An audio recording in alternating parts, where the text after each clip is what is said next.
Hello young learner, my name is Sarah. I am 28 years old, and this is my story. I grew up in a small town with my parents and two younger brothers.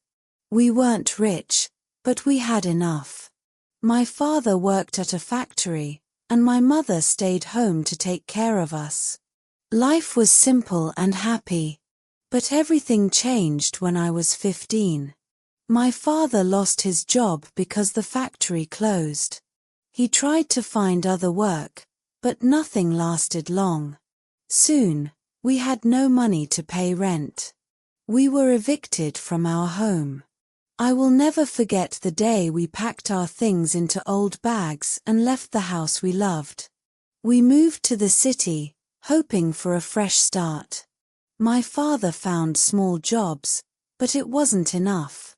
My brothers and I stopped going to school because we couldn't afford it. We started living in a shelter. I remember being scared and embarrassed. I didn't want anyone to know we were homeless.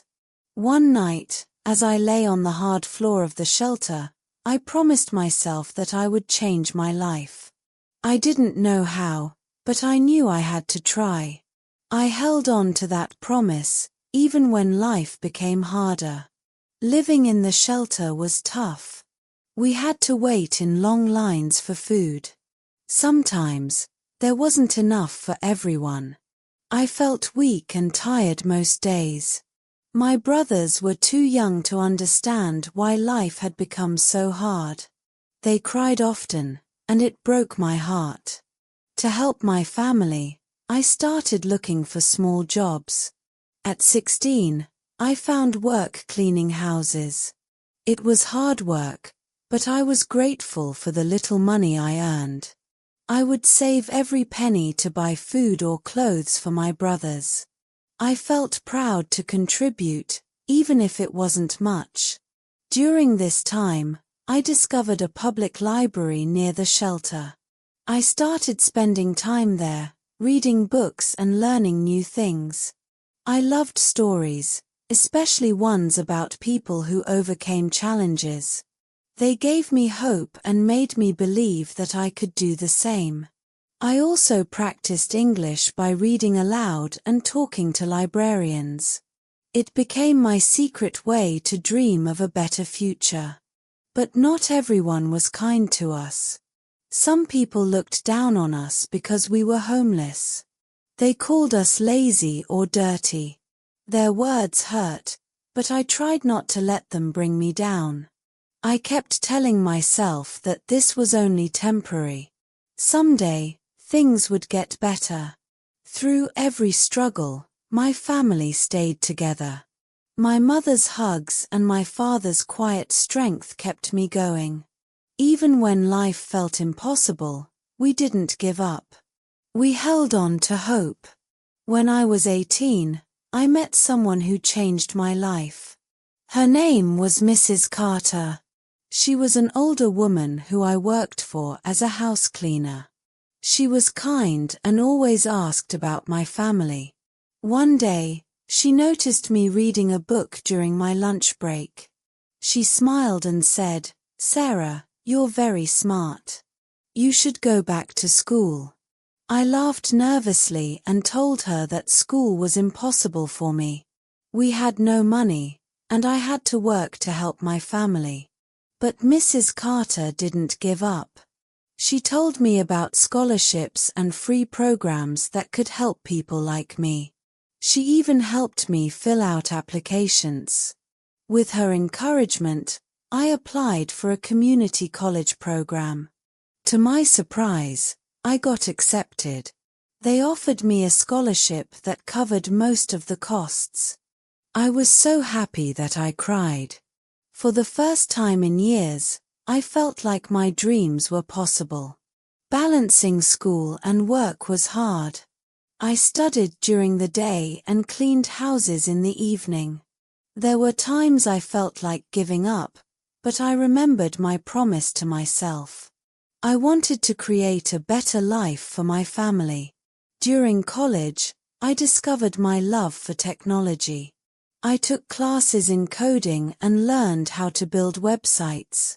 It was exciting to create something from nothing. I realized that this could be my way out of poverty. I worked hard, studied late into the night, and never gave up. After graduating from college, I started looking for a job in technology. It wasn't easy at first. Many companies didn't want to hire someone without experience. But I didn't let rejection stop me. I kept applying and improving my skills. Finally, a small startup gave me a chance. They hired me as a junior web developer. I worked harder than ever, learning everything I could. My boss noticed my dedication and started giving me bigger projects. Over time, I gained confidence and became one of the best developers at the company. After a few years, I decided to start my own business. I created a company that built websites for small businesses. It was a risk, but I believed in myself. At first, things were slow. I worked long hours and made many sacrifices. But slowly, my business grew. Clients loved my work, and I started earning more money than I ever imagined. By the time I turned 27, I was a millionaire. I bought a beautiful house for my family and made sure my brothers could go to college. Seeing their smiles made all the hard work worth it. I felt proud and grateful for how far I had come. Life finally felt like a dream come true. But success brought challenges I didn't expect. My family, the people I loved the most, started changing. At first, they were happy for me. But soon, jealousy and greed crept in. My parents began asking for more and more money. I wanted to help them, but it seemed like nothing was ever enough. My brothers, who I had supported through college, started treating me like a bank. They stopped calling me Sarah and started calling me rich girl. Their words hurt more than they realized. One day, I discovered that my younger brother had been using my money without asking. When I confronted him, he yelled at me and said I was selfish. I couldn't believe it. I had worked so hard to help my family, and now they were turning against me. The worst betrayal came when I found out my parents had taken a loan in my name without telling me. They thought I wouldn't mind because I was wealthy. I felt broken.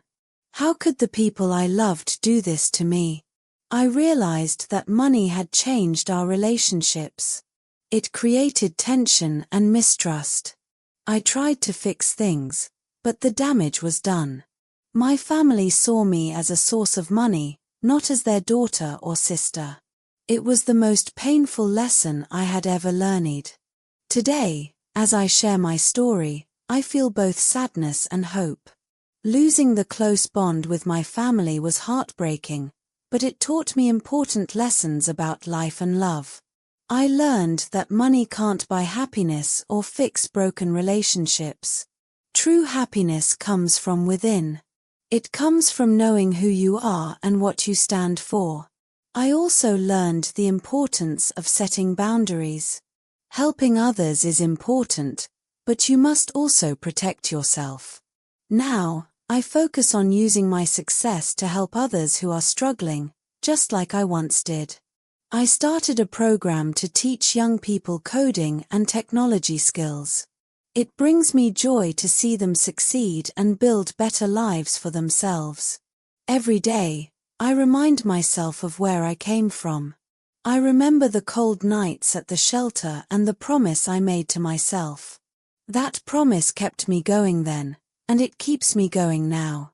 To anyone listening to my story, I want to say this: never give up. Life will be hard sometimes, but you are stronger than you think. Keep dreaming, keep working, and never stop believing in yourself. If I can do it, so can you. Thank you for listening to my story. I hope it inspires you to learn English and chase your dreams. Remember, every word you learn brings you closer to a brighter future. Keep going, and never give up.